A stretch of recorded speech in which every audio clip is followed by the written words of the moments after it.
नमस्कार। मैं सैयद अख्तर श्री अरविंदो सोसाइटी की ओर से आपका बहुत बहुत स्वागत करता हूं। हम आज शिक्षा में शून्य निवेश नवाचार कार्यक्रम ZIIEI द्वारा संकलित रोचक व अभिनव नवाचारों के बारे में आपको बताएंगे। हम इनोवेटिव पाठशाला के अंतर्गत बेसिक शिक्षा परिषद उत्तर प्रदेश के कक्षा 2 की हिंदी भाषा पुस्तक कलरव के पाठ 6 ममता का घर के एक नवाचार प्रश्न बैंक का इस वीडियो में क्रियान्वयन करेंगे। हम आशा करते हैं कि आप इस वीडियो को देखने के बाद इस नवाचार तकनीकी को अपने विद्यालय व कक्षा में अवश्य क्रियान्वित करेंगे।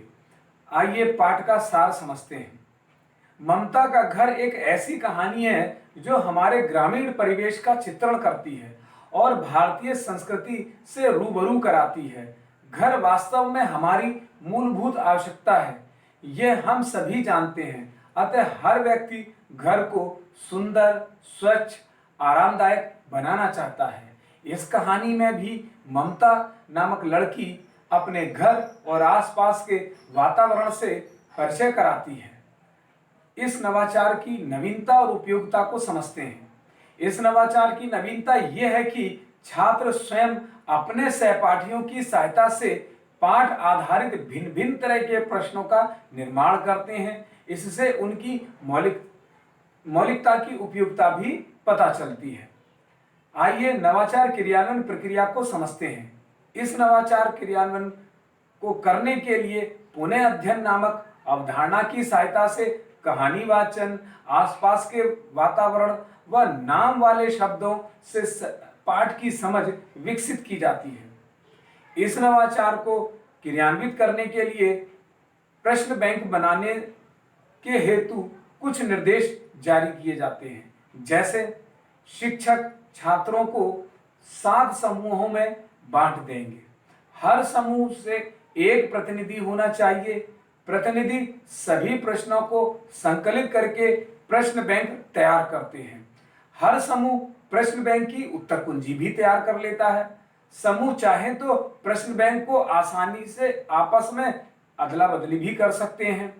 इस प्रकार सभी समूहों के प्रश्न बैंकों की सहायता से एक प्रश्न बैंक बना लिया जाता है। अंत में कक्षा में प्रश्नों के उत्तर भी बताए जाते हैं, जिसको छात्र अपनी उत्तर पुस्तिका में लिख लेते हैं। इस नवाचार के पुनः अध्ययन के रूप में जो प्रश्न तैयार किए जाते हैं, उसकी सहायता से कहानी वाचन, आसपास के परिवेश, नाम वाले शब्द, काम वाले शब्द आदि का अभ्यास कराकर दोहराया जाता है। आइए इसे उदाहरण से समझते हैं। जैसे कि अधिकांश गांव में कैसे घर बने होते हैं।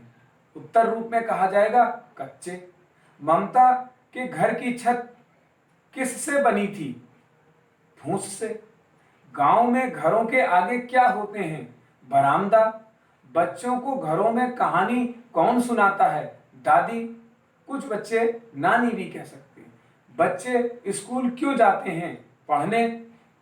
इस प्रकार कक्षा स्तर और कक्षा की संख्या अनुसार शिक्षक प्रश्नों को कम या ज्यादा कर सकते हैं। यहाँ ध्यान रखने योग्य बात यह भी है कि जब प्रश्न बैंक तैयार किया जाए तो प्रश्न दोहराए ना जाए, यानी कि रिपीट ना हो, और शिक्षक छात्रों का अवलोकन करते रहे। निष्कर्ष रूप में कहा जा सकता है कि इस नवाचार को क्रियान्वित करने से होने वाले लाभ कुछ इस प्रकार हैं। जैसे कि प्रश्न बैंक बनाते समय छात्र जो संवाद करते हैं, उससे उनकी भाषा व स्कूली भाषा के बीच एक सेतु बनता है। बच्चे इसे आसानी से आत्मसात कर लेते हैं। अपने आसपास घटित होने वाली घटनाओं को अपने अनुभवों द्वारा अभिव्यक्त कर सकते हैं। कही जा रही बात, कहानी, कविता को कहने की समझ विकसित होती है इनमें।